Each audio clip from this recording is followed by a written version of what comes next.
this is a very interesting spot. The Cowboys have a lot of needs, pretty much all over the entire defense. They need linebackers. They need another edge rusher. They need a nose guard so badly. DBs offensively. Their offensive line is going to be pretty new without Zach Martin. They need a running back. So there's a ton of stuff they can do here, and they just have so many needs and not so many picks. So I think this is a really, really good team that's going to want to trade down.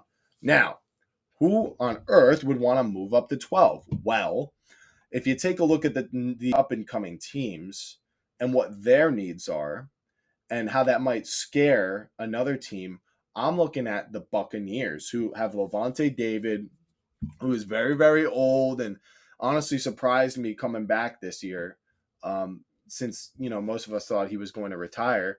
And within that Todd Bowles defense, those aggressive blitzing linebackers, running around with their hair on fire is a really, really important part of their defense. And I think a lot of these up and coming teams, even the Cowboys, would be willing to take a guy like Jihad Campbell, looking at him as the best, sure, immediate impact as a defensive player, and say, we need that on our team. So I think the Cowboys trade back with the Tampa Bay Buccaneers. They're going to go from 19. Let's just say they throw a second in there because it's not going to let me unclick it. But it's going to be like a third or fourth round pick. They move up so that they can get their guys. Since to me, this is a reason why it makes sense to me for the Buccaneers to move up.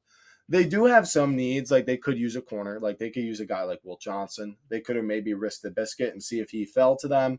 But I think there's a good chance that maybe Will Johnson and Jihad Campbell both don't make it to him there.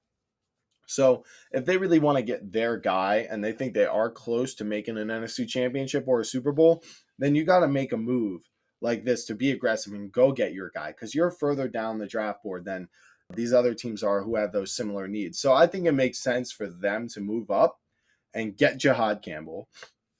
And now the Cowboys get what they want. They get a couple extra picks that they're going to need to use on that defensive side of the ball especially, and maybe to get a luxury pick in there like a running back.